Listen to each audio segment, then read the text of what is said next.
Hi guys, welcome along to another edition of Build with A&E. In this episode, we're going to show you exactly how to lay an artificial lawn. So keep watching and we'll show you how we do it.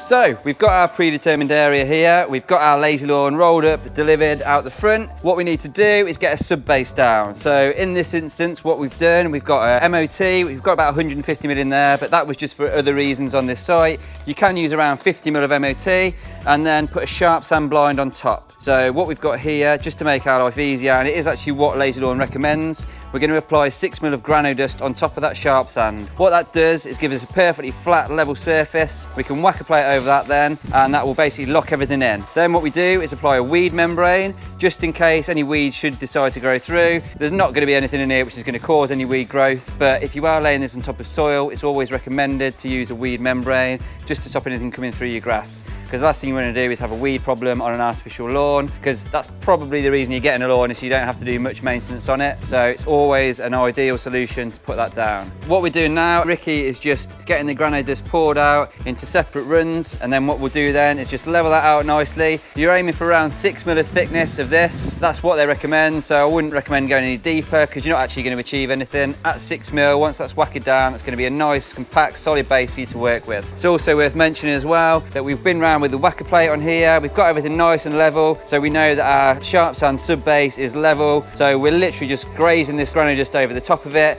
We'll float it in, whacker it down, and then we know, like I said, this is absolutely perfect where we need it to be. So what I'm doing now is just applying the grano dust, and I'm just going to use my level just to level it off, just to gently screed across, just like this. And then if there's any low bits, I will see. I can also check that my levels are right as I'm doing this, because what I don't want to do is end up getting over that side of the garden and then finding we're higher than the point we need to be. Our governing point on this are our sets. If you were using this stuff, you may get an edging piece which you can put along, or you may already have pavers in place. So it's important to work out your levels beforehand, just to make sure that you know where your finish level is going to be. So by knowing that, you know where your base level is going to be. So I can see I've got a few low spots here, just going to fill those out as I go along. So when we come over with our whacker plate, it's going to be exactly where we want.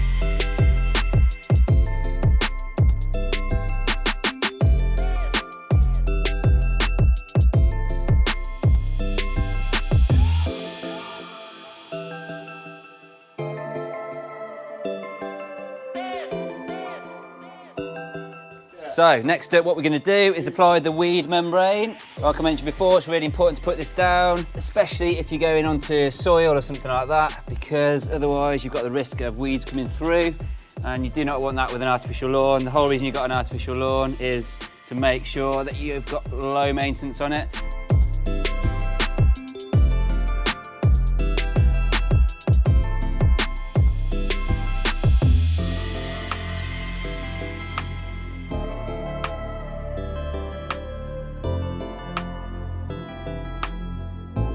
Right, so we've got our membrane cut, oversized, and all we're going to do is just stretch out into place where we need it to be. What you might need to do, if it is a bit windy, is actually weigh it down at some point.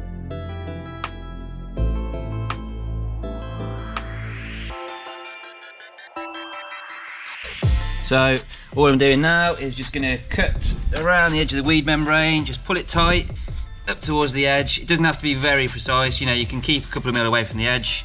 It's not the end of the world, because these sets are already flaunched in, or whatever edge you're going to go up to is going to have some sort of fillet around the edge, so it will protect any weeds coming through from there. Just literally running my blade down, just keep the membrane nice and tight, so then it will cut easy then.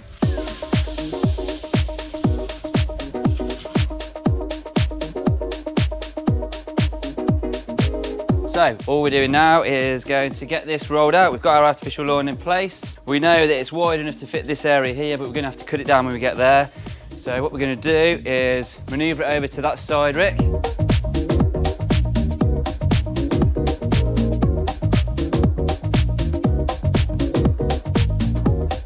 So you need to make sure that when you're ordering this stuff, you actually order oversized. You don't want to be scrimping when it comes to the corners. So you want to actually cut this artificial lawn into your edging. So whether it be a paver or a edging strip, you need to make sure that you're actually cutting it into it, because it's really important that you do that. Otherwise you could end up with gaps all the way across. So by cutting it in, you know then that that is exactly where the edge finishes, and you're not going to end up with any unsightly gaps anywhere. So now we've got it where we need it to be. All we're going to do is just roll it out.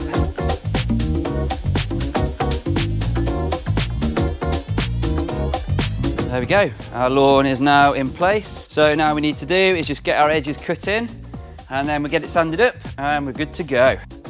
At this stage, what you would normally do is use some 4-inch nails to pin down the perimeter of the lawn. In this instance, the clients didn't actually want us to do that, but I would recommend normally to do that just to stop the edge of the lawn lifting up.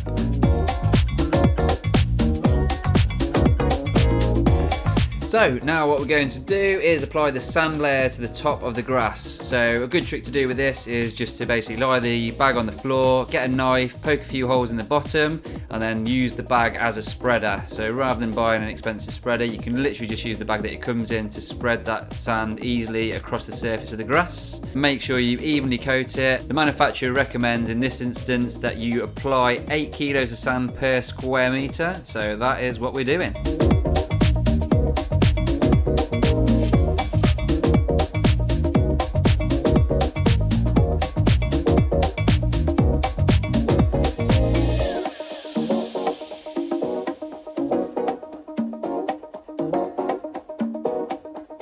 So there you go, the finished article of the grass. You saw me using a machine there, which is basically a rotary brush. You can either brush the paver sand in with a stiff brush or one of those machines. Many hire centres hire them out for the day for you, so it's a really good way of doing it to get that paver sand in there, because what it also does is toughs the grass up and gives you that really nice finish. So it looks really, really good, which is obviously the look that you're going for. It looks like real grass. With a normal manual brush, it's a lot harder. You have to work it in and obviously go against the tufts. The tufts will fall one way naturally. When you unroll it, you'll see which way they go, so you need to work against those tufts to brush the kiln dried sand in. Just make sure it's completely gone, so you can't actually see any of it anywhere, and that's worked its way right into the base, and that's holding that down in place. So hopefully you've realised after watching this video that taking a bit of time and care, you too can achieve results like this. All you need is a little bit of patience, a little bit of time. Just make sure you do it by the letter, and you will be able to achieve this. You'll be able to throw away your lawnmower and your strimmer and just keep a handy brush just to clean it down every now and again. If you've enjoyed this video, please like, comment and subscribe. You've been watching me, John, on Build with A&E. Until next time, take care.